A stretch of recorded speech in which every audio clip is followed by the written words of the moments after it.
se da de forma repetida en el continente y bueno, no tenemos una bola de cristal, pero tratar de decir, bueno, quién viene después, ¿no? ¿Qué son primero un virus emergente? Estos virus caen dentro de la primera definición de virus emergentes, que son los virus cuya incidencia o prevalencia ha aumentado significativamente en las últimas décadas. ¿Cuáles son las causas? Cambios climáticos o en sistemas de control. Estos son los ejemplos de estas causas: dengue, chikungunya y zika. Pueden haber nuevas variantes y el caso clásico es influenza con las pandemias. Tenemos virus que pueden ser muy viejos, pero que están recientemente identificados. ¿Gracias a qué? A que tenemos ahora herramientas moleculares que nos permiten identificar nuevos virus, y un ejemplo ya pasado es el virus de la hepatitis C, un virus emergente. Pero tenemos virus totalmente nuevos que surgieron más que por una zoonosis, por una introducción zoonótica, un salto de especie a partir de virus de simios o de murciélagos. Hemos visto muchos ejemplos. Y el ejemplo emblemático es el virus de inmunodeficiencia humana. Tenemos virus reemergentes que reaparecen, que hay un silencio epidemiológico y vuelven a aparecer, y las razones son una epizoonosis, es decir, hay un ciclo selvático en animales y eventualmente ese ciclo salta del ciclo selvático a un ciclo urbano, por ejemplo, donde afecta a humanos. Y nuestro ejemplo clásico en Venezuela es el virus de la encefalitis equina venezolana, y ya el ébola en África es un virus reemergente. ¿Cuáles son las razones de todas estas emergencias? Bueno, estamos claros que los cambios climáticos juegan un gran papel y la doctora Grillet va a hablar de ello. Cambios en el uso de la tierra que hacen de alguna forma que el contacto entre el humano, los vectores, cuando son virus transmitidos por vectores, y los animales son a veces más estrechos y permiten entonces esos intercambios de nichos ecológicos. Virus emergentes, bueno, tenemos, como hablamos, la influenza, que es siempre una espada de Damocles que tenemos para la humanidad. No hace falta recordar la terrible epidemia que tuvimos de ébola, que todavía estamos apenas empezando a declarar el final de esa epidemia. La pandemia de VIH, que ya la hablamos pandemia porque se ha extendido a todo el mundo, y estas tres epidemias que han venido de forma secuencial a nuestro continente. Este es un ejemplo de emergencia de arbovirus en las Américas con algunos ejemplos emblemáticos, y utilizamos ese término arbovirus, que nos viene del inglés, que quiere decir virus nacido de artrópodos, porque tienen un vector artrópodo. Si bien teníamos dengue en las Américas, en 1981 en Cuba, en 1989 en Venezuela, se introdujo un genotipo asiático del dengue serotipo 2. Y la introducción de ese genotipo asiático fue lo que nos causó un incremento, entre otros factores, significativo de los casos de dengue hemorrágica. Tuvimos la epidemia en Estados Unidos en el 99 del virus del oeste occidental.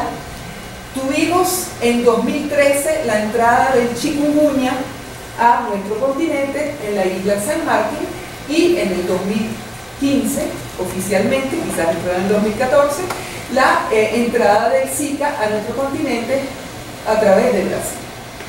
Esto es lo que les presentaba el doctor Torres. Tenemos una triple epidemia, y estos casos en negro son el exceso de casos de fiebre, además con un componente exantematoso, lo cual es fuertemente sugestivo de que sean los casos de Zika, con la complicación de que no tenemos suficientes herramientas diagnósticas y además lo suficientemente precisas para poder diferenciarnos un caso de dengue con Zika, entre otros, que son, digamos, virus bastante relacionados.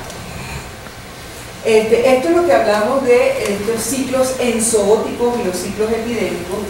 El virus Zika se ha mantenido en África, ha tenido un ciclo selvático con sus epizootias, es decir, cuando se infectan vectores que tienen más afinidad para picar a los humanos, y de esta forma se transmite la infección y se crea una epidemia entre humanos. Entonces, el Zika, el chikungunya, el dengue en África tienen estos ciclos enzooticos y surgen a través de estas episodias. En América la situación es distinta. Nosotros no tenemos ciclo enzootico de dengue, no hemos evidenciado ciclo enzootico de chikungunya. No sabemos si para Zika se va a establecer un ciclo enzootico que complicaría enormemente. Tenemos solo un ciclo enzootico para fiebre amarilla. Gracias a Dios no hay episodios y tenemos una vacuna para prevenirla en el caso de que ocurriera. Estos son, digamos, los dos malos de la partida en el caso de la transmisión a humanos, principalmente los dos principales vectores y en nuestro continente. Ya nos habló el doctor Torres, hay transmisión vertical, transmisión sexual y obviamente en el periodo virémico a través de transfusiones. Es un flavivirus, como ya nos lo dijo, es un primo lejano o no tan lejano de dengue, fiebre amarilla y West Nile. Esto es un árbol filogenético, mientras más cercanos estén las secuencias de los virus, más cercanos son esos virus. Ustedes ven aquí entonces todo esto es la gran familia Flaviviridae, donde tenemos fiebre amarilla, West Nile. Fíjense que dengue no está tan cercano a Zika, el virus más cercano es Pondweni, pero tampoco está tan lejano. Es decir, que estas asunciones de un potencial potenciamiento pues, de las infecciones por una infección previa por dengue, como les explicaba el doctor Torres, no es del todo descabellado, ya que estos virus comparten una cierta identidad de aminoácidos en sus proteínas clave. Como les dijo, la cepa que nos, digamos, todo esto son virus Zika, ya hay varios linajes, hay dos linajes africanos y hay un linaje asiático, y aquí ven cepas de Puerto Rico, Guatemala y Brasil, muy cercanas a la cepa que infectó en la Polinesia Francesa en el 2013, aportando evidencia de que la entrada fue por esa vía. Mucho hemos discutido con Jaime y María Eugenia, de que hemos hablado mucho de la expansión explosiva de la epidemia de Zika, y tuvimos una expansión de chikungunya hace apenas un año, y la pregunta es, ¿fue más explosiva la epidemia de Zika que la de chikungunya? Esto es una pregunta difícil de responder, dado que no tenemos las herramientas diagnósticas, no podemos.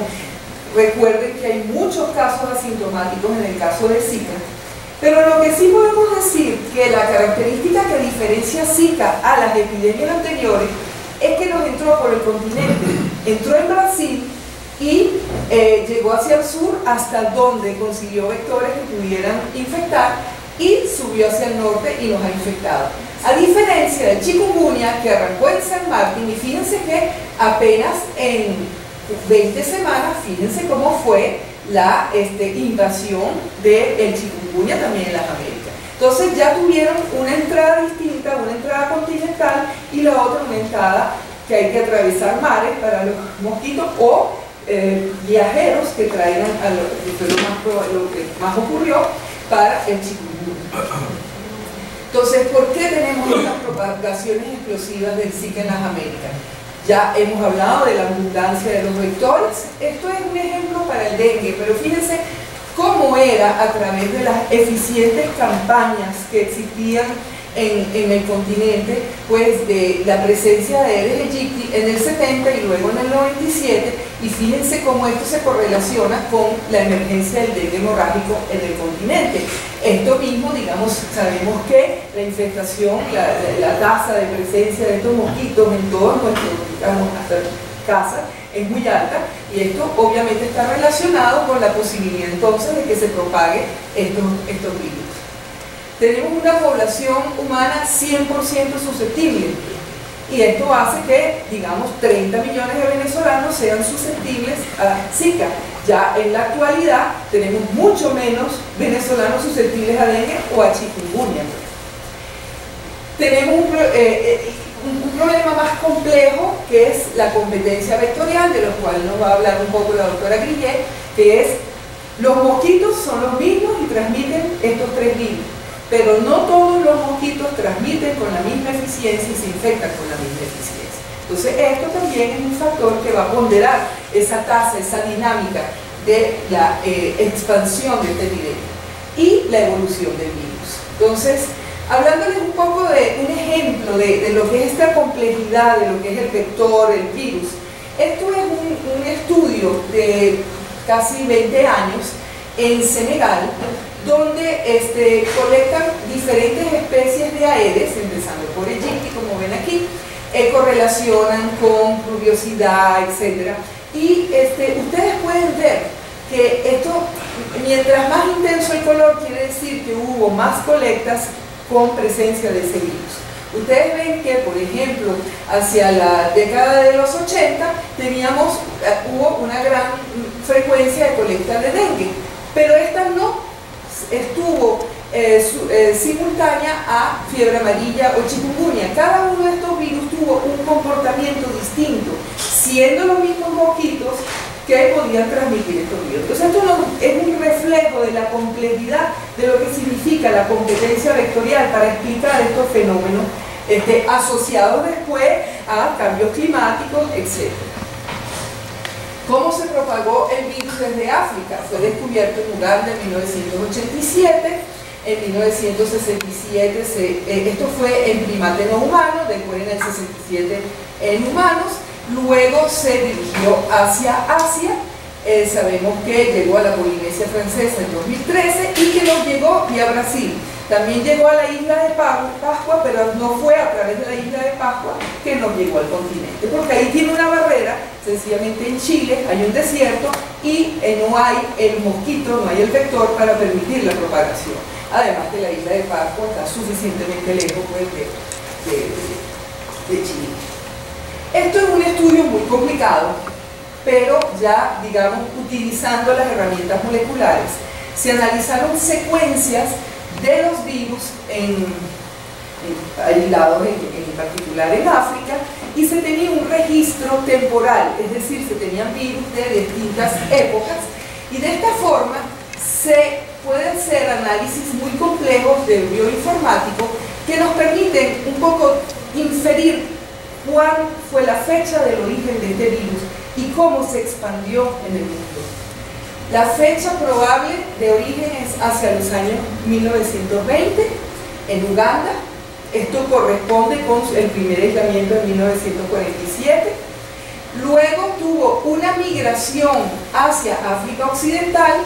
Las flechas en amarillo son las primeras migraciones y después estuvo volviendo a ser introducido en el mismo país. Y tuvo otra migración hacia el Asia. Y ahí fue durante estos 100 años aproximadamente que se fueron evolucionando los virus para crear estos linajes, el africano occidental, africano oriental y el asiático, que fue el que nos llegó a Venezuela. Esto es muy complejo de nuevo. Este es un diagrama de la glicoproteína de envoltura, y hay un aminoácido que es muy importante, está aquí en amarillo, porque es un sitio de glicosilación donde los carbohidratos pueden unirse a las proteínas, y este sitio es fundamental porque define la habilidad para poder replicarse en mosquitos. Pues lo que uno observa aquí, lo ven, es este aminoácido N, que en algunas de las secuencias de estos virus, en algunas cepas, este aminoácido desaparece, sencillamente desaparece. Y esto entonces nos hace decir de que este virus ha sufrido una intensa evolución. Las evidencias lo que muestran es que ha habido mucha recombinación, lo cual no es usual para los flavículos. Es decir, que es un virus que tiene un potencial incrementado de mutar por estas características. Finalmente, ¿qué otras epidemias nos esperan? Sabemos que ya estamos llegando al fin, tenemos la epidemia de ébola. Nunca estuvimos fuertemente a riesgo de una introducción de ébola en el país, pero había que tomar medidas de prevención. El MERS, quizás desconocido para algunos, es un síndrome respiratorio del Medio Oriente que se transmite de camellos infectados a humanos, aunque el reservorio de nuevo son murciélagos. Es una enfermedad con un alto porcentaje de mortalidad. Sigue activo esta epidemia. Tenemos poca probabilidad, digamos, de que este virus entre a nuestro continente. a nivel de nuestro continente, tenemos evidencia en Venezuela de anticuerpos contra el virus del Nilo Occidental. Esta posibilidad de que West Nile entre a Venezuela es una posibilidad. Hay centenares de arbovirus, así que es imposible predecir cuál va a ser el próximo. Probablemente haya un próximo. No podemos olvidar que tenemos siempre un riesgo de una pandemia de influencia aviar o de una pandemia por un virus humano, H2N2, pero que tiene mucho tiempo no circulando entre los humanos, y es decir, hemos perdido un grado de inmunidad contra ese virus y estamos susceptibles entonces a este virus. El VIH lo traslado de África a Venezuela porque tenemos otras epidemias andando en este momento en el país, y tenemos una triste epidemia de VIH en población guaraos, en el delta del Orinoco, que está a riesgo de diezmar esta población, y esto es importante siempre recalcarlo. Y tenemos andando una epidemia de fiebre hemorrágica venezolana, en particular en Barinas, donde ya ha habido muertes. Fiebre hemorrágica venezolana es el virus guanarito, es un arenavirus con un 30% de mortalidad y causa, digamos, ha sido llamada el ébola venezolano. Y no podemos olvidar, aunque no sea un virus, a la malaria, que también nos está afectando nuestro país y de lo cual nos va a hablar el doctor Oscar. Gracias.